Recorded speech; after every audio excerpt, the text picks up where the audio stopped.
Hi hello வணக்கம். நான் தான் உங்கள் அருள் பிரதி. இன்றைக்கி நம்ம சேனலில் என்ன வீடியோன்னு கேட்டிங்கன்னா, சண்டே ஸ்பெஷலாக சிக்கன் பிரியாணி வச்சு சிக்கன் கிரேவி தான் இன்றைக்கி செய்ய போகிறோம். இன்றைக்கி இந்த வீடியோ தான். நேற்று போட்டிருந்த வீடியோக்கு கமெண்ட்டுக்கு ரிப்ளை பண்ணிடலாமா? இந்த பேபிக்கு எப்படி ஃபீல் ஆகுது? பாய் மாதிரி தெரியுதா, கேர்ள் மாதிரி தெரியுதான்னு கேட்டிருக்காங்க. எனக்கு கொஞ்சம் டிஃப்ரெண்ட்டாக தான் இருக்குது. தம்பி வயிற்றில் இருக்கும்போது ரொம்ப வாமிட்டிங் இருந்துச்சு. இப்போ எனக்கு வாமிட்டிங்கே இல்லை, தலை சுத்து மட்டும்தான் அதிகமாக இருக்குது. இதான் எனக்கு டிஃப்ரெண்ட். ஆனால் எனக்கு கேர்ள் பேபி மாதிரி தான் இருக்குது. ஆனால் எல்லோரும் வயிறை பார்த்துட்டு பாய் பேபி தான் சொல்கிறாங்க. என்னன்னு எனக்கு தெரியல. என் வயிறை பார்த்தா உங்களுக்கு எப்படி தெரியுதுன்னு கண்டிப்பாக கமெண்ட்டில் சொல்லுங்கள். இன்னொரு கமெண்ட் என்னென்னு கேட்டிங்கன்னா, ஹாய் சிஸ்டர், மாசமாக இருக்கும்போது வேலை பார்க்க கஷ்டமாக இல்லையா?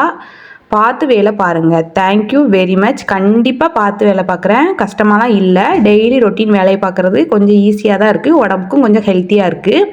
இன்றைக்கி இந்த வீடியோ தான். என் வீடியோ பிடிச்சிருந்தா கண்டிப்பாக லைக் பண்ணுங்கள், கமெண்ட் பண்ணுங்கள், ஷேர் பண்ணுங்கள். சேனலை மறக்காமல் சப்ஸ்கிரைப் பண்ணிக்கோங்க. கூட இருக்கிற பெல் ஐக்கானை கிளிக் பண்ணிக்கோங்க. என்னை பற்றி ஏதாவது தெரியும்னு நினச்சிங்கன்னா கமெண்ட் கலங்க, கண்டிப்பாக ரிப்ளை பண்ணுறேன். Tata bye bye. நாளைக்கு ஒரு வீடியோவில் பார்க்கலாம்.